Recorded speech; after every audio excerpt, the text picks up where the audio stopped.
easiest turkey shoots that you're going to get. But at the same time, for a guy who knows how to do a cold approach, a lot of you guys will notice that when you do your cold approach, you have more initial attraction than you did while meeting through a social circle. So why is that? You know, when you meet through a social circle, you're just like, how you doing? Give your name. Hey, how you doing? Cool. When you do a cold approach, you're walking up, bang, you open, the girls are right on you, you have attraction immediately, and if you don't, you should. So learn how, because it's not that hard, that's just opening.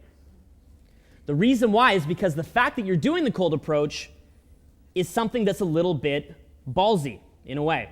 It's really not all that ballsy, but it's something that's slightly breaking social norms. This is the same thing as cocky and funny, the same thing as negging, the same thing as teasing, the same thing as telling stories and holding court a little bit too long, but doing it in a way that's not reaction-seeking.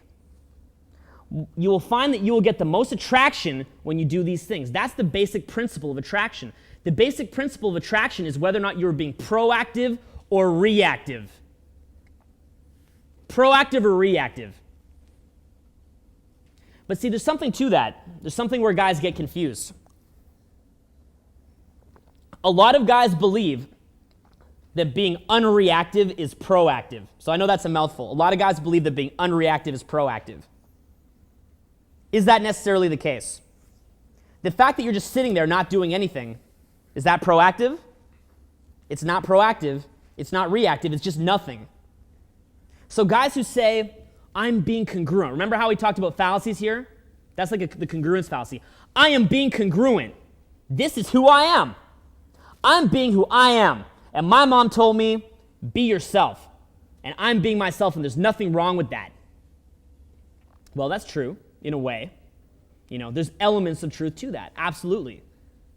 At the same time, if the identity that you have has not attracted a lot of women so far, who's to say that it will in the future just because you're being yourself? So maybe being congruent isn't enough. In my mind, congruence is a prerequisite to being a cool guy. It's a prerequisite. It comes, to be a cool guy, you have to be congruent. But being congruent does not necessarily make you a cool guy automatically, just by default. In my mind, it's a cycle. It's a cycle of internalization.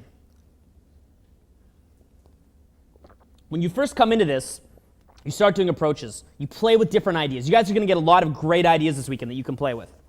All sorts of contrasting and conflicting ideas that you guys can go out and play with and see how they work for you.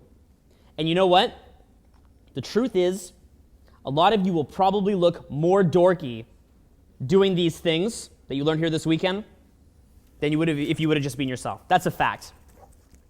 Because seriously, there's nothing more dorky than a dork that's trying to be cool. Right? You know? It doesn't work. But ultimately, how are you going to change that? How are you going to change that personality? Just by continuing to be a dork? Well, that's not going to work either, right? So it's a cycle of internalization. You have to go through that period of being a try-hard. All right? Most of the best guys in this room have tried harder than anyone else out there. And for me, it's like when I'm teaching a workshop, there might be a guy that's fresh, he's new, and I'm going to give him a million things to try hard at. And I might see that same student 1 year later, and he's been trying hard all that time, and I'm going to say, dude, drop it. Stop. Stop doing it. Dude, stop the routine. Dude, stop that fucking opener. Just act normal. Just be cool and act normal. And he'll do that, and he'll be in shock. He'll be like, I'm getting attraction. It was all pointless. I can be myself. Fuck higher value, man. I could just be myself now. The thing with that, if I would have taught him that on the first day, would that have worked? What do you guys think? Would that have worked?